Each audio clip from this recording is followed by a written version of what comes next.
الله يا الله الله سبحان الله الله يا الله الله حمدا لله.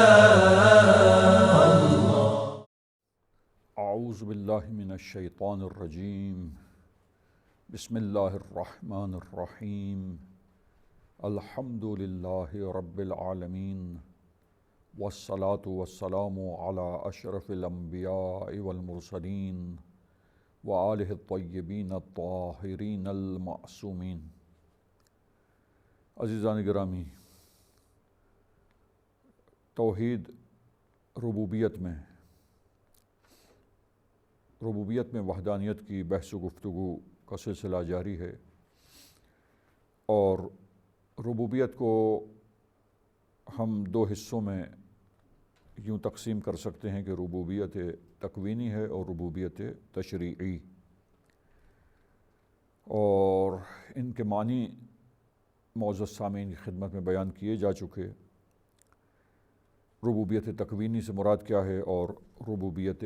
تشریعی سے مراد کیا ہے. آج ہم سلسلے گفتگو کو آگے بڑھاتے ہیں کہ ربوبیت تکوینی میں عالم کون میں یا عالم زمان و مکان میں جو موجودات ہیں، وہ ان موجودات کا انتظام خاص، ان کا آپس میں مربوط مرتبط طریقے سے ایک مخصوص نظم و ضبط، اور کس چیز کو کیسے چلایا جائے، کیسے آگے بڑھایا جائے، کس طرح اس کا انتظام ہو، کیا کچھ اندازے ہوں اور کس طریقے سے نظام قائم کیا جائے، یہ سب پالنے والا اور پرورش کرنے والا اور تدبیر کرنے والا وہ پروردگار ہے. یہ ہے ربوبیت تکوینی. اور شریعت اور قوانین کو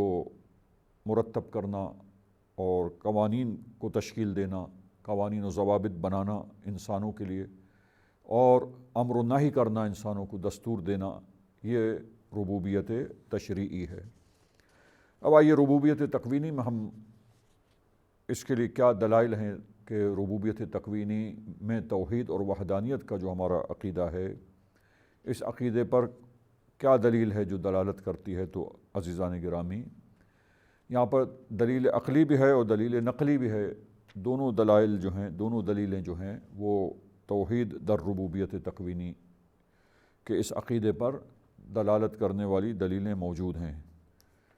اور دونوں عقلی و نقلی دلائل سے استدلال کیا گیا ہے، اور دونوں دلائل قائم کر کے اس ربوبیت میں وحدانیت کو ثابت کیا گیا ہے. آئیے پہلی دلیل مثلاً دلیل عقلی، اور دلیل عقلی میں بھی ہم دو دلیلیں ہیں جو پیش کی جاتی ہیں، اور گفتگو طولانی ہے. علم کلام کی جو کتابیں ہیں اس میں وسیع بحث کی گئی ہے اور طولانی گفتگو ہے، لیکن ہم ابھی اختصار کے ساتھ، چونکہ اختصار مطلوب ہے اور یہاں ہمارے پروگرام میں، تو اس اختصار کو پیش نظر رکھتے ہوئے عزیزان گرامی ہم دو دلیلیں جو برہان عقلی کے طور پر اور عقلی دلیلوں کے طور پر بیان ہوئی ہیں وہ آپ کی خدمت میں پیش کریں گے. اور اس کے علاوہ روایات ہیں اور نقلی دلائل میں کہ وہ روایتیں اور آیتوں میں بھی ایسی آیتیں ہیں جن سے اللہ تعالیٰ کی ربوبیت تکوینی میں وحدانیت جو ہے اس کا مطلب واضح اور ظاہر ہوتا ہے آیتوں میں بھی اور روایتوں میں بھی.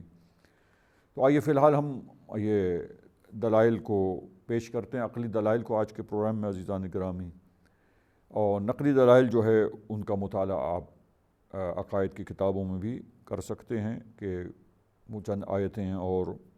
روایتیں جن میں ربوبیت تکوینی میں وحدانیت کے عقیدے کو بیان کیا گیا ہے. پہلی دلیل عقلی عزیزان گرامی یہ ہے کہ ہم نے اس بات کو عقلی دلائل سے ثابت کیا،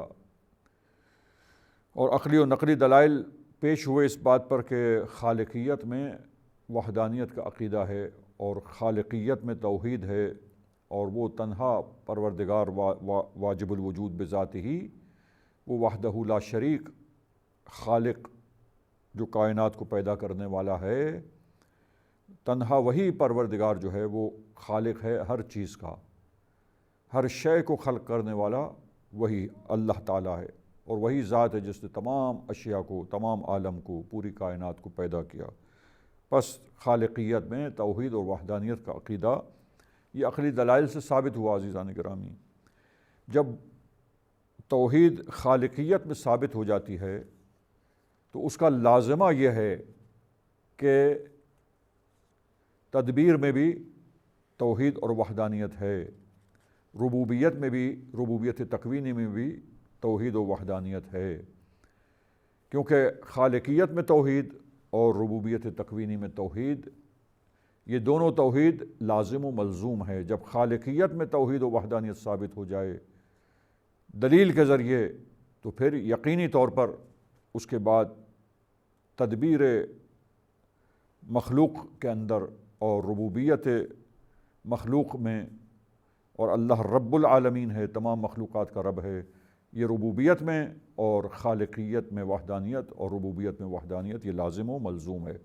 جب خالقیت میں وحدانیت اور توحید ثابت ہو گئی تو اس کا یقینی نتیجہ عزیزان گرامی توحید در ربوبیت تکوینی ہے۔ اب یہ کیسے دیکھیے، جب کائنات کو خلق کیا اسی ایک یکتا تنہا واحد پروردگار نے، وہ وحدہ لا شریک ذات نے سب کو خلق کیا ہے اسی نے، تو کوئی خالق نہیں سوائے اس کے، سب کو اسی نے پیدا کیا، اور غیر از خدا کوئی خالق نہیں ہے بالاستقلال، استقلال کے ساتھ، اور اس کے عرض میں اور اس سے ہٹ کر مستقل طاقت کے طور پر کوئی بھی ایسی ہستی، کوئی ایسا وجود نہیں ہے کہ جو خلق کر سکے۔ بس جو کچھ خلق ہوتا ہے اگر کسی اور کے توسط سے ظاہری طور پر نظر آتا ہے تو وہ اللہ کی دی ہوئی طاقت سے کسی مخلوق کے اندر خالقیت کی شان پیدا کر دیتا ہے خدا، کہ وہ اللہ کی دی ہوئی قوت سے کچھ خلق کر سکے، کچھ پیدا کر سکے دوسری چیز کو، دوسری چیز کے لیے علت ظاہری بن سکے، ظاہری سبب بن سکے۔ لیکن یہ علیت، یہ سببیت، یہ طاقت کسی اور چیز کو پیدا کرنے کی، خلق کرنے کی، یہ اللہ نے مخلوق کو عطا کی ہے، اس کی دی ہوئی طاقت کے بغیر اور اس کے اذن کے بغیر اور اس کی مشیت کے بغیر ایسا کچھ بھی ممکن نہیں ہے عزیزان گرامی۔ مستقل طور پر کوئی خالق نہیں ہو سکتا، پس مستقل اور استقلال کے ساتھ جو اصل خالق ہے تمام چیزوں کا وہ پروردگار عالم ہے۔ یہ بحث گزر گئی اور ثابت ہو گئی توحید خالقیت میں۔ اب جب چیز پیدا ہو گئی عزیزان گرامی اور وہ تمام چیزوں کو، تمام اشیاء کو بغیر کسی استثناء کے عزیزان گرامی اللہ تعالیٰ نے خلق کیا ہے، صرف اور صرف پروردگار عالم نے ہی تنہا ان تمام چیزوں کو پیدا کیا ہے۔ لا حول ولا قوت الا باللہ، کہ کوئی طاقت اور قدرت نہیں ہے، لا حول ولا قوت الا باللہ، تو جو ہے طاقت و قوت وہ سب کے سب اللہ ہی کی ہے، اور اللہ نے دوسری چیزوں کو طاقت عطا کی اور اذن دیا اور مشیت سے یہ چاہا ہے پروردگار عالم نے کہ کوئی کچھ کر سکے تو وہ اللہ کی دی ہوئی طاقتوں سے کاموں کو انجام دیتے ہیں یا تدبیر کرتے ہیں، یا جو کام اللہ نے ان سے چاہا ہے ان کاموں کو اللہ کی دی ہوئی طاقت سے انجام دیتے ہیں عزیزان گرامی۔ اب آپ دیکھیے کہ ربوبیت کیا ہے۔ جب چیزیں پیدا ہو گئی، اللہ تعالیٰ نے خلق کیا تمام اشیاء کو، تو اب ان اشیاء میں جو ارتباط ہے اور یہ سب آپس میں مرتبط ہیں، مربوط ہیں، اور ربط کے ساتھ ساتھ ایک نظم واحد ہے اور منظم ہیں یہ، اور ایک مخصوص نظم و ضبط کے ذریعے، جو ایک واحد نظم و ضبط ہے مخصوص انداز سے، اس نظم واحد کے ذریعے، ربط اشیاء کے ذریعے، دقیق انتظام کے ذریعے تدبیر جو ہے ان کو باقی رکھنے کی، ان کو آگے بڑھانے کی، قائم رکھنے کی، تکامل کی طرف لے جانے کی، نقطۂ کمال پر پہنچانے کی تدبیر، یہ سب تدبیر، یہ مدبر، جب ان سب چیزوں کو خالق خداوند متعال ہے اور غیر از خدا کوئی خالق نہیں ہے، اگر کوئی ظاہری طور پہ خالق دکھتا بھی ہے، نظر بھی آتا ہے، تو وہ اس نے خلق کیا ہے اللہ کی دی ہوئی طاقت سے اور مشیت الہی سے اور اللہ کی عطا کردہ قدرت سے، اور پروردگار نے ایسا چاہا تو ہوا ہے اس نظام میں، اس کائنات میں عزیزان گرامی۔ تو اب نتیجہ کیا نکلا کہ جب خالقیت میں توحید ہے اور وہ تنہا پروردگار نے سب کو خلق کیا، اور یہ نقطہ بھی واضح ہے کہ یہ مخلوقات وجود میں آنے کے لیے بھی محتاج ہیں اور اپنے وجود کی بقا کے لیے، باقی رہنے کے لیے بھی، قائم رہنے کے لیے، اور اپنی حیات کا یا اپنے وجود کے سلسلے کو آگے ان کا بڑھ سکے لمحہ بے لمحہ، یہ اللہ پر جو ہے دار و مدار ہے اس کا، ان تمام چیزوں کا، تمام اشیاء کا۔ اللہ کی ذات میں منحصر ہے یہ تمام اشیاء، بے ان معنی کہ یہ سب کی سب اگر اللہ کی مشیت ہو تو ان کا وجود باقی رہے گا۔ اللہ چاہے گا تو یہ لحظہ بے لحظہ وجود کے نور سے منور ہو سکیں گی، موجود رہیں گی۔ جس لمحے لطف خدا ختم ہو اور مشیت پروردگار یہ ہو کہ یہ ختم ہو جائیں، ان کا وجود نابود ہو جائے، تو یہ چیز نیستی میں چلی جائے گی، ہستی سے وجود ختم ہو جائے گا، یہ معدوم ہو جائیں گی۔ تو عزیزان گرامی، بس ان کے بقا کی تدبیر، اسی کو تو ہم کہتے ہیں ربوبیت، یعنی پالنا، پرورش کرنا، تدبیر کرنا، ان تمام چیزوں کو جو مربوط ہیں آپس میں، ان کو آگے بڑھانا، چلانا، تکامل کی طرف لے جانا، جو کچھ ان کی ضروریات ہیں ان کو فراہم کرنا، ان کے وجود کو باقی رکھنا، یہی سب تدبیر، یہی ربوبیت ہے، یہی پالنا ہے ان اشیاء کا۔ بس وہ یہ پالنا یقیناً جس ذات نے خلق کیا ہے اور جو ذات ان کو باقی رکھے ہوئے ہے، جس ذات کی بدولت یہ باقی ہیں، قائم ہیں، اور اسی طریقے سے ان کا وجود آگے بڑھ رہا ہے، لہٰذا آپ دیکھیے کہ یہ جب تک باقی ہیں، یہ سب کچھ ان کے امور کی تدبیر کرنے والا کون ہے؟ وہ مدبر اور وہ رب اور وہ پالنے والا بھی، بس وہی تنہا و یکتا پروردگار ہے، جو خالق تھا تنہا ان تمام چیزوں کا، اور جس نے تدبیر کے ذریعے خلق کیا ان چیزوں کو اپنی قدرت سے۔ اسی پروردگار نے اپنی قدرت سے اور اپنی تدبیر سے اور ربوبیت سے، اور اللہ تعالیٰ نے ان کے وجود کو باقی رکھا ہے، قائم رکھا ہے، آگے بڑھایا ہے، نقطہ کمال کی طرف ان کو آگے لے جا کر پہنچایا ہے۔ تو یہ عزیزان گرامی، یہ لازم و ملزوم ہے، جہاں خالقیت میں وحدانیت کو ہم نے ثابت کیا اور یقین کر لیا دلیل کے ساتھ،